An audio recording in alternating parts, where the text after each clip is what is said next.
আচ্ছা, আজকে লম্ববৃত্তাকার শঙ্কু চ্যাপ্টারে তোমাদের এমসিকিউগুলো হোমওয়ার্ক দেওয়া ছিল। এর পরের আমি 14 তোমাদের বইয়েতে দেখে নাও ওটা কত নাম্বার কোশ্চেন আসছে। এসএ কিউ টাইপ যেগুলো সংক্ষিপ্ত উত্তরধর্মী প্রশ্ন, অর্থাৎ তোমরা জানো যে প্রশ্নের মানগুলো 2 হয়, ছোট্ট মানে একটুখানি এই হিসেবটা কষে তোমাদেরকে দেখাতে হবে অঙ্কের ভেতরে, যার প্রশ্নের মান হচ্ছে 2। আচ্ছা, তোমাদের বইয়ে পেজ নাম্বার বা কোশ্চেন নাম্বার সিলেক্ট করে নাও। আমি আমার বইয়েতে 14 1 অঙ্ক আমি দেখাচ্ছি তোমাদের। দেখো, এটা লম্ববৃত্তাকার শঙ্কু, কেমন ছবিটা দিয়ে তোমাদের একেবারে বোঝাই। লম্ববৃত্তাকার শঙ্কু, তার উচ্চতা দেওয়া আছে 12 সেন্টিমিটার। বুঝতে পারছো? ছবি, উচ্চতা দেওয়া আছে h = 12 সেন্টিমিটার। আর কি দেওয়া আছে? আয়তন, আয়তন দেওয়া আছে 100 পাই ঘন সেন্টিমিটার। তাহলে আচ্ছা, পরের অঙ্ক আমাদের 14-2। দেখো কি দেওয়া রয়েছে, লম্ববৃত্তাকার শঙ্কুর পার্শ্বতলের ক্ষেত্রফল। তাহলে আমরা লিখি পার্শ্বতলের ক্ষেত্রফল ভূমিতলের ক্ষেত্রফলের √5 গুণ। আচ্ছা, তাহলে পার্শ্বতলের ক্ষেত্রফল √5 ইন্টু ভূমির ক্ষেত্রফল। এটা দেওয়া আছে তো? বেশ, তাহলে আমরা যে প্যারামিটারগুলো ধরি এগুলো শর্ট ক্যালকুলেশন, পুরো লিখে দেখানোর অত দরকার নেই। হ্যাঁ, শর্টে এমনি লিখে নিয়ে নেওয়া যেতেই পারে যে অর্থাৎ বা পার্শ্বতলের ক্ষেত্রফল বলতে কি বুঝি, পাই আর এল √5 ইন্টু পাই আর স্কোয়ার। বোঝা গেছে? তাহলে এখানে আমরা সমাধানের দিকে এগোই। পাই পাই কেটে দাও, ক্যান্সেল করে দাও। দেখো, একটা আর এ পক্ষে ডান দিকেও আরেকটা আর ক্যান্সেল হয়ে যাবে, থাকছে কি এল √5 ইন্টু আর। ঠিক আছে? তাহলে এই একটা মান পাওয়া গেল, এল √5 ইন্টু আর। এই মানটা আমরা কাজে লাগাবো। এই যে মানটা, এই মানটা ভালো করে দেখে রাখো, এই মানটা আমরা কাজে লাগাবো।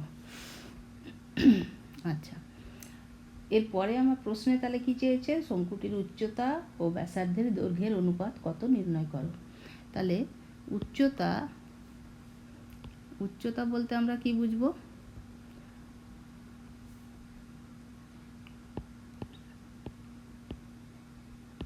উচ্চতা এইচ দরকার।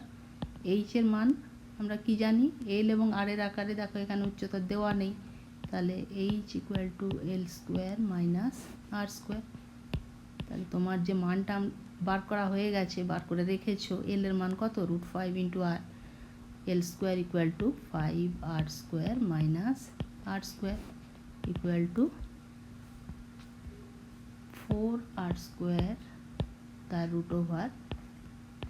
That means 2r। ঠিক হলো? তাহলে এইচের মান হলো কত, 2r। এবার চেয়েছে ব্যাসার্ধের উচ্চতা এবং ব্যাসার্ধের দৈর্ঘ্যের অনুপাত। অতএব উচ্চতা ও ব্যাসার্ধের অনুপাত উচ্চতা কত বেরোলো, 2r অনুপাত r। বোঝা গেছে? তাহলে 2:1। উচ্চতা ও ব্যাসার্ধের দৈর্ঘ্যের অনুপাত হলো 2:1। আচ্ছা, এর পরের অঙ্ক কোশ্চেন নাম্বার 3 দেওয়া রয়েছে কি, একটি লম্ববৃত্তাকার শঙ্কুর আয়তন হচ্ছে ভি, আয়তন ভি, ভূমিতলের ক্ষেত্রফল এ, ভূমির ক্ষেত্রফল এ, এবং উচ্চতা যেটা আমরা স্মল এইচ ধরি সেটা এখানে একেবারেই ক্যাপিটাল এইচ। বেশ, তাহলে এখানে আমরা জাস্ট মানগুলো বসাতে হবে। আয়তনের কি ফর্মুলা জানো সেটা লিখতে হবে। এরকম অঙ্ক এর আগের চ্যাপ্টারও করা হয়েছে। ভূমির ক্ষেত্রফল এ বলা আছে, এ বলতে এখানে আমরা কি শিখেছি, তার মানে আমি রাফে জাস্ট সাইডে আমি একটু দেখাই যে এগুলোর মান কি।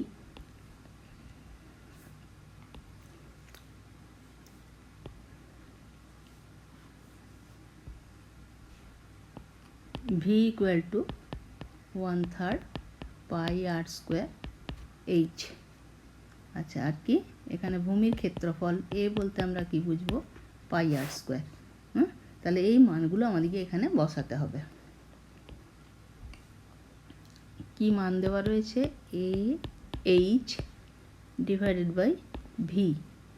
এ বলতে ভূমির ক্ষেত্রফল, তাহলে পাই আর স্কোয়ার ইন্টু এইচ মানে কি, এইচ এখানে যেটা দেওয়া আছে, এইচ বলতে উচ্চতা, তাই থাকলো। আর ভি এর মান হচ্ছে কত, 1/3 পাই আর স্কোয়ার এইচ। বোঝা গেছে? এইচ আমরা চেঞ্জ করলাম না, যেহেতু ওরা উচ্চতা, এইচ এর মান ক্যাপিটাল এইচ দেওয়া রয়েছে, তাই থাকলো। এবার দেখো কি কি বাদ যাচ্ছে, পাই আর স্কোয়ার দুটোই চলে গেল, এইচ এইচ এটাও চলে যাচ্ছে, হ্যাঁ, পাই আর স্কোয়ার এইচ পুরোটাই বাদ চলে গেল। তাহলে 1/3, 3টা কোথায় গেল, ওপরে। 1/3 বলতে 3, 1 বাই ডিভাইডেড বাই 3টা উপরে গেলে উত্তর হলো কত, 3। তাহলে এটাই অ্যান্সার। ঠিক আছে, নেক্সট।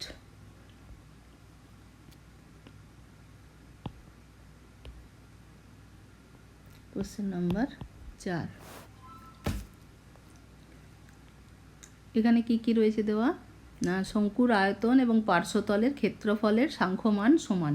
শঙ্কুটির উচ্চতা এবং ব্যাসার্ধের দৈর্ঘ্য যথাক্রমে এইচ এবং আর একক। তাহলে উচ্চতা দেওয়া আছে, উচ্চতা ইকুয়াল টু এইচ, ব্যাসার্ধ ইকুয়াল টু আর। দেওয়া নেই কোনটা, তির্যক উচ্চতা। লিখে নাও, মনে করি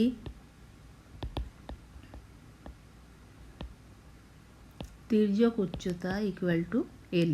এগুলো সব একক একক দেওয়া আছে, লিখে নিতে পারো একক। বেশ, এবারে শর্তটা ধরে লিখি যে যেহেতু আয়তন অর্থাৎ 1/3 pi R square H equal to পার্শ্বতল হচ্ছে কত, পাই আর এল। তাহলে কি পাওয়া যায় দেখো, পাই ক্যান্সেল করলাম, একটা আর ক্যান্সেল হবে, থাকবে 1/3 আর ইন্টু এইচ ইকুয়াল টু এ পক্ষে থাকবে কত, এল। আর আরেকটু সিম্পলিফাই করে নিই, আর ইন্টু এইচ ইকুয়াল টু এল। ঠিক আছে, আর এইচ ইকুয়াল টু এল। এখন কি বার করতে হবে আমাকে, পরের কোশ্চেনের দিকে নজর করতে হবে যে 1/h² প্লাস 1/r²। তার মানে ওখানে তোমার এল থাকছে না, এলটাকে তুলতে হবে, মানে এলের মানকে ট্রান্সফার করতে হবে আর এইচের মাধ্যমে। তাহলে এখানে এক কাজ করো, যে উভয় পক্ষে যদি বর্গ করে নিই, r²h² equal to l²। l² মানে আমরা কি জানি, l² বলতে আমরা কি জানি, l² হচ্ছে r² প্লাস h²। এই পর্যন্ত করা থাক, এটাই আমার কাজে লাগবে, এই পর্যন্ত আমার করা থাক।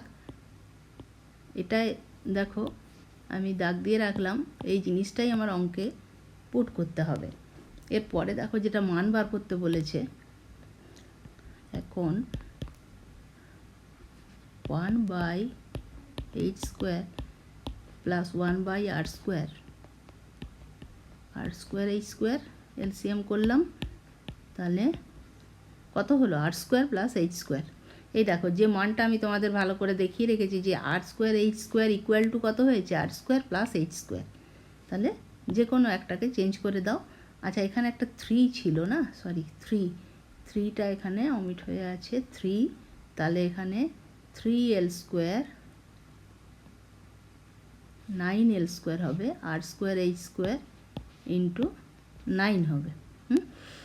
তাহলে এখানে r² প্লাস h² ইন্টু 9 কার মান, r² ইন্টু h² এর মান। তাহলে ওপরে r² প্লাস h²টা থাকলো, আর নিচে হলো 9r² প্লাস h²। বোঝা গেছে, r² ইন্টু h² এর মান হলো 9 ইন্টু r² প্লাস h²। তাহলে পুরোপুরি ব্র্যাকেট দিয়ে এটাকে আমরা বাদ দেব। কত মান বেরোলো? 1/9।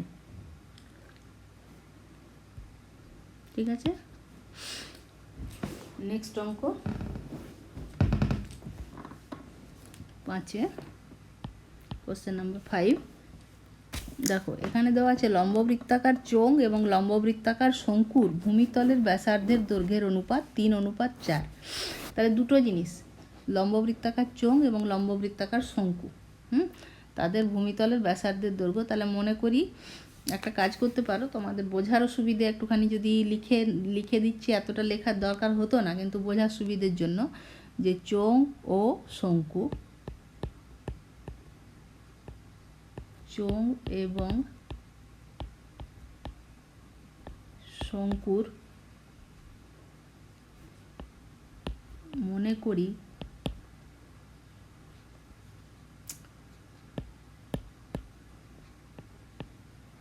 ব্যাসার্ধের অনুপাত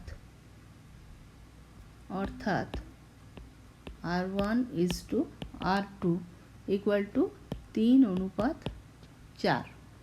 বুঝতে পেরেছ? R1:R2 = 3:4। আর এবং কি দেওয়া আছে? উচ্চতার অনুপাত, এটা আমি ধরে নিচ্ছি H1:H2 = 2:3। তাহলে দুটোর ব্যাসার্ধ এই কারণে ধরে নিলাম যে প্রথমে R1:R2, আমি যখন ওইগুলোর আয়তনগুলো লিখবো তোমাদেরকে বোঝানোর জন্য আলাদা আলাদা আমি ইন্ডিকেটারগুলো দিলাম। তাহলে পরে তোমার প্রশ্নে দেখো যে কাদের অনুপাত চেয়েছে? চোঙ এবং শঙ্কুর আয়তনের অনুপাত। হ্যাঁ, তাহলে অতএব চোঙ এবং শঙ্কুর আয়তনের অনুপাত বলো, চোঙের আয়তনের ফর্মুলা কি? πr²। তাহলে এখানে কিন্তু আমরা চোঙের ব্যাসার্ধকে কি ধরেছি? R1। সূত্র হচ্ছে πr²h। তাহলে আমাদের এখানে ধরা অনুযায়ী πr1² × h1। আর শঙ্কুর আয়তন কি? 1/3 πr²h। তাহলে এখানে πr2² × h2। এবারে বুঝতে পেরেছো? যেহেতু এদের ব্যাসার্ধগুলো দুজনের তো একই বলা নেই, আলাদা, তার জন্য আমরা R1 এবং এর ব্যাসার্ধ R2 মিন করেছি, এবং এরও উচ্চতা H1, এর H2, এবং তাদের অনুপাতগুলো তোমাদের দেওয়া আছে। তাদের অনুপাতগুলো যে জায়গায় দেওয়া আছে সেগুলোই আমরা, এই জায়গাগুলো, এই দুটোই আমার দেখার বিষয়। এই যে দুটো জিনিস, এই দুটোর মানটা আমরা এখানে বসাবো। ঠিক আছে, তাহলে দেখো কেটে যাচ্ছে শুধুমাত্র পাই।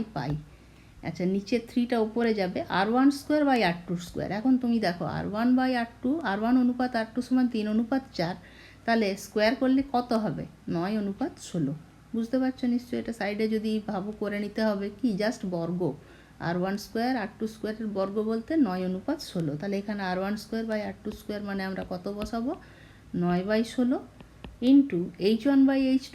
H1 অনুপাত H2 সমান কত? 2:3। তাহলে 2, নিচে 3, আর এই নিচের 1/3 যেটা ছিল সেটা আমার ওপরে হয়ে যাবে 3। তাহলে কি হচ্ছে না, 3 × 9 এটা হলো। আচ্ছা, 2 16 কাটলে কত হলো? 8। তাহলে 3 × 3 = 9/8। অ্যান্সার হচ্ছে 9:8। বুঝা গেছে? 9:8। তাহলে দেখো এখানে এই কটা অঙ্ক যে দেওয়া ছিল, এই অঙ্কগুলো এমন কিছু কঠিন নয়, একদম সহজই। যেটুকু তার মধ্যে ক্যালকুলেশনের ব্যাপার ছিল বা বোঝানোর ছিল আমি বুঝিয়ে দিলাম। তোমরা এগুলো প্র্যাকটিস করো, আরেকবার করে নিজেরা প্র্যাকটিস করো, করে দেখো। ঠিক আছে?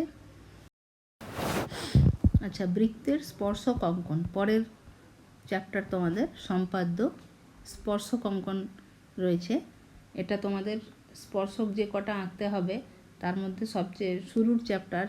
যে কোনো বিন্দুতে স্পর্শক অঙ্কনের নিয়ম এবং স্পর্শক আঁকার পদ্ধতিটা এখানে আমরা শিখব। তাহলে প্রথমেই আমরা একটা বৃত্ত আঁকি। তাহলে তোমাদেরকে স্কেল কাটা কম্পাস রেডি করতে হবে, সম্পাদ্য অঙ্কন মানেই। তাহলে বৃত্ত আঁকতে গেলে আমরা কি করব, একটা কাটা কম্পাসের সাহায্যে যে কোনো ব্যাসার্ধে একটু বড় করেই ব্যাসার্ধ নিয়ে বৃত্তটা এঁকে ফেলো।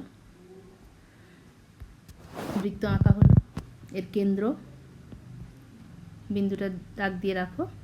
আচ্ছা, এবার বৃত্তের যে কোনো একটা বিন্দু, যে বিন্দুতে আমরা স্পর্শক আঁকবো সেই বিন্দুটা আমরা এখানে দাগ দিলাম বা সিলেক্ট করলাম।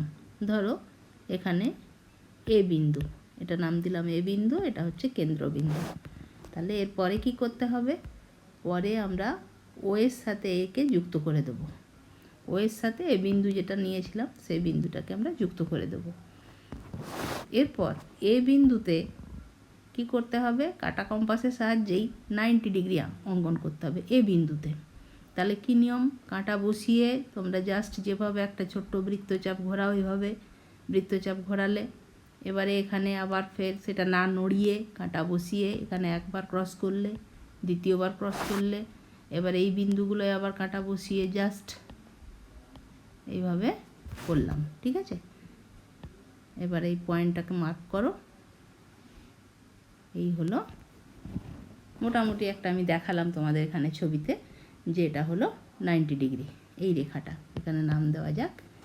তাহলে এ বি হলো এই যে কোণটা ও এ রেখার সাথে, ও এ যেটা তোমার ব্যাসার্ধ ছিল ও এর সাথে এ বি রেখাটা কী হলো, লম্বভাবে অবস্থিত। তাহলে এ বিন্দুতে স্পর্শক বলতে আমরা বুঝবো এ বিটাই হচ্ছে এ বিন্দুতে স্পর্শক। এটা কোন থিওরি থেকে এসছে বলো তো? সম্পাদ্যগুলো অ্যাকচুয়ালি আমরা যে থিওরিগুলো বা উপপাদ্যগুলো করে এসেছি সেই উপপাদ্যের ভিত্তিতেই তো অঙ্কনগুলো করি।